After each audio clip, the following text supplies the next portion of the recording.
Hey Kate, I just got off a plane, so I'm literally so tired right now, but I need to start this video. But it's like March something, 6th. Yeah, March 6th right now, 2025. And we haven't really done much yet because I've been out of town. But some of the stuff you need to do, let's see, for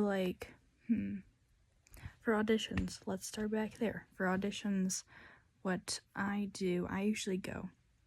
You don't really have to. You can just write crew like you usually do, and you don't have to go, I don't think. But I always go for funsies.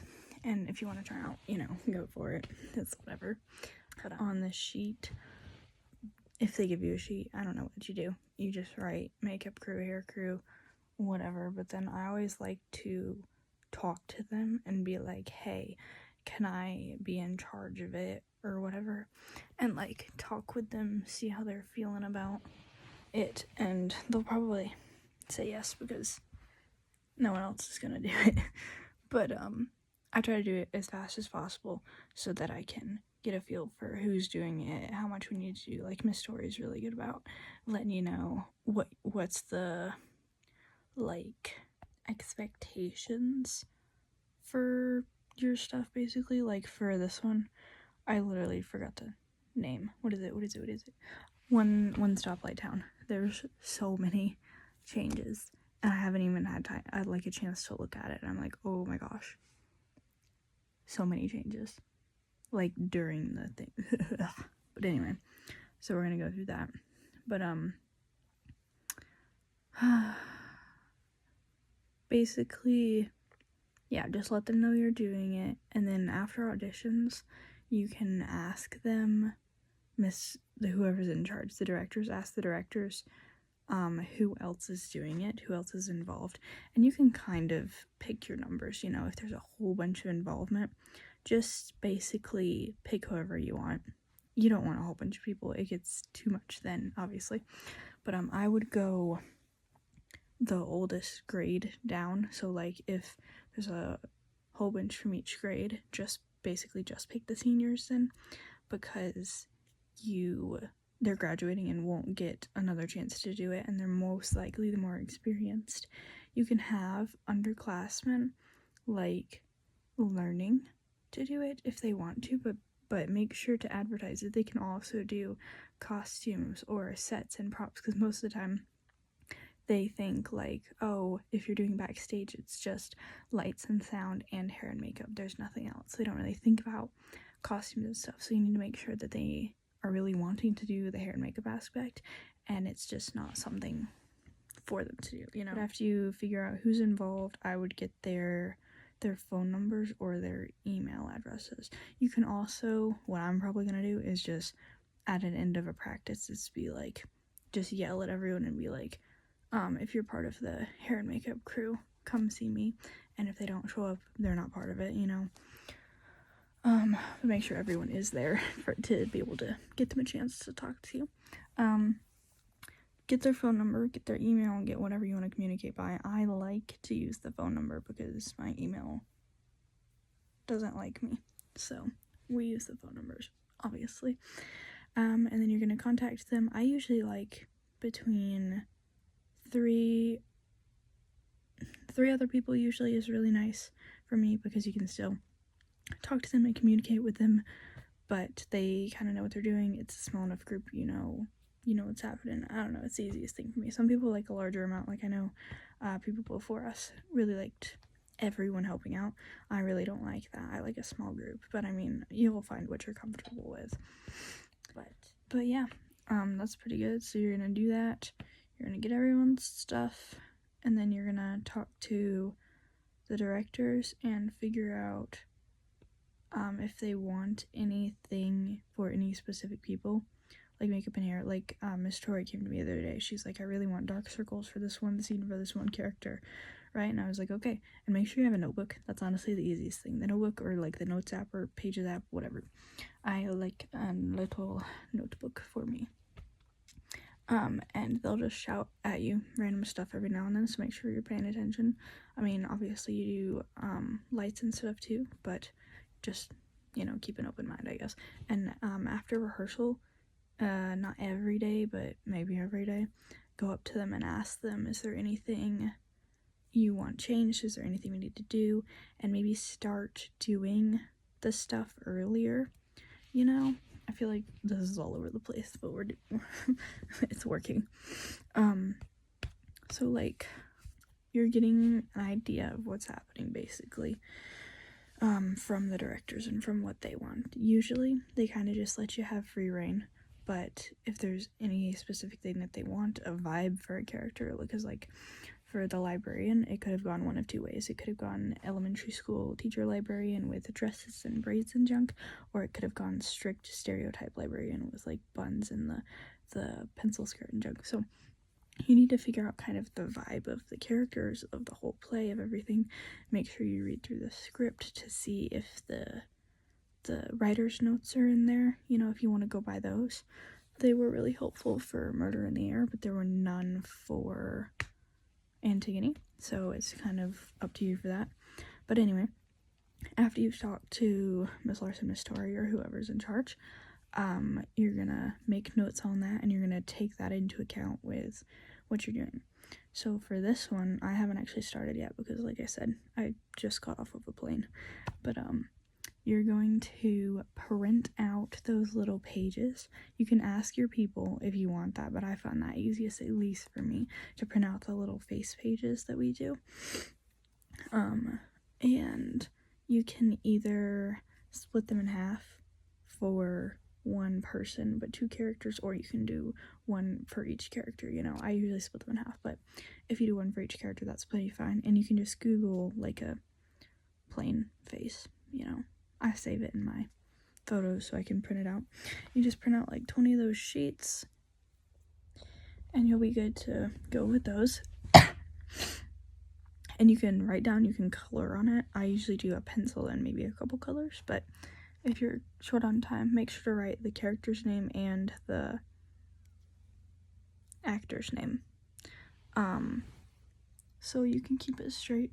But you're gonna do that, and you're gonna have them, and that's where you're gonna write all your things on. You can do it other ways. I'm just letting you know how I do it. You can write it down in a notebook or just keep it in your mind, however you want. It doesn't matter. But you're gonna do that, and then for you're gonna make sure to ask the era of what we're doing too. So like for One Stoplight Town, we're doing I think we're going the early 2000s to present day, basically. So for we're doing a dance scene and a wedding scene type of thing.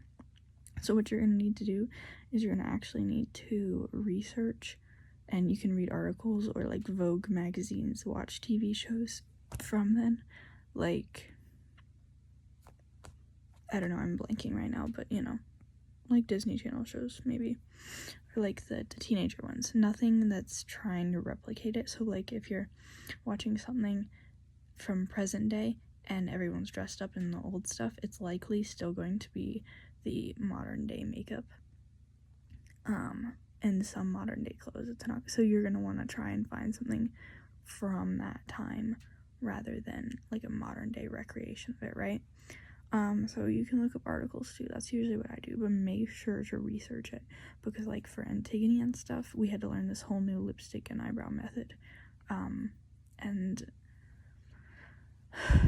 we had a lot of complaints about the lipstick method, actually, because we had to go up and over, and the eyebrow thing too, but we wanted it to be as accurate as possible. And so that's if you run into that problem, you just need to tell them to suck it up. Your eyebrows are glued down. It's not a big deal. It's literally just glue. Your lipstick is overlined. Oh well, you can deal with it. It's gonna get wiped off in a couple hours. We're trying to make, I know it's just a high school production and it's whatever, but we're trying to make the most of it. You do what you can. You do it to the best of your ability. And if your other makeup people aren't doing that, tell them they're out, fire them or whatever. Tell them to go help with costumes, because you need to try. You need to work hard, and you're really good about that, so that's good. But make sure to don't let people walk all over you, you know? Don't let them be complaining about lipstick and eyeshadow. You know, they have more important things to deal with. Tell them to shut up, you know? And if they're being really bad about it, talk to the directors. They'll fix it. It happened last year, so. But yeah, one of the most important things is the research, so make sure you research about it, because I literally spent so many hours on the interwebs for Antigone, because it was the 1920s and it was in Germany, you know, and Switzerland and, you know, whatever. This one that we're doing is a small town, so it's pretty easy. Also, you have to coordinate with costume people, so that's Alyssa right now, so I'll text her sometimes, but you need to make sure, because, like, if she wants them wearing a hat, you need to accommodate your hairstyle for that. You can't have a bun or a ponytail, you know, you've got to bring it down or tie it up.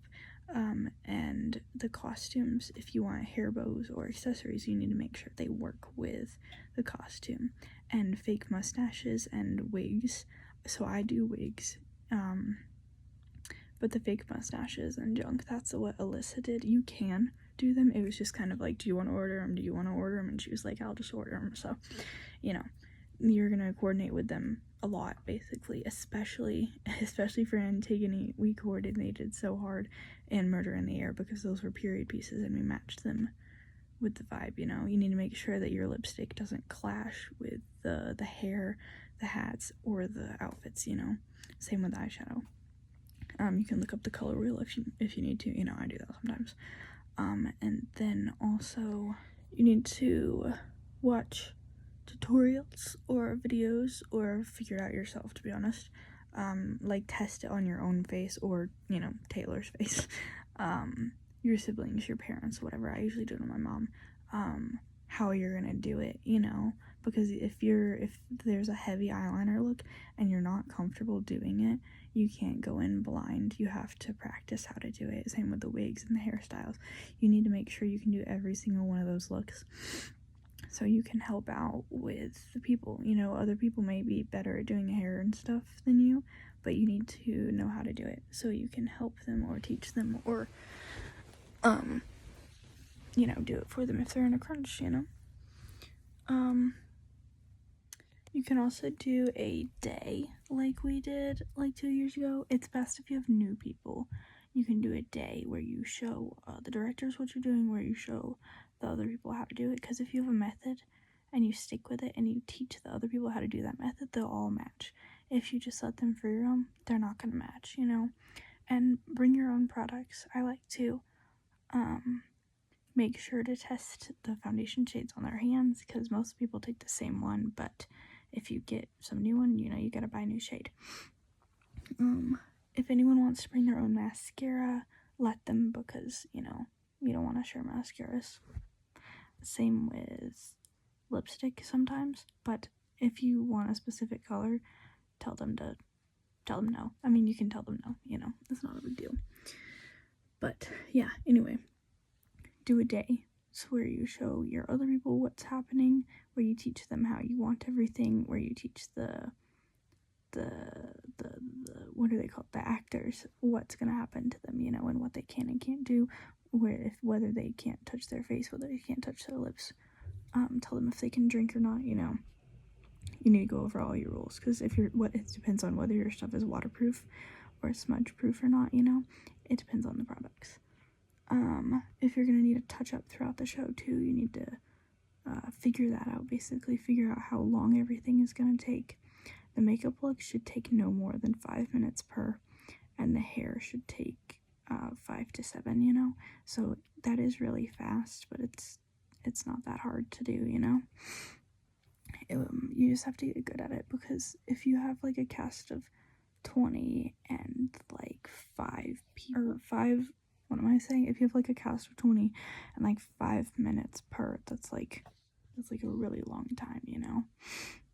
But if you have like a cast of 10 and 5 minutes per, that's a shorter time, you know. You need to adjust your time to your cast and to your crew, how many people you have, you know.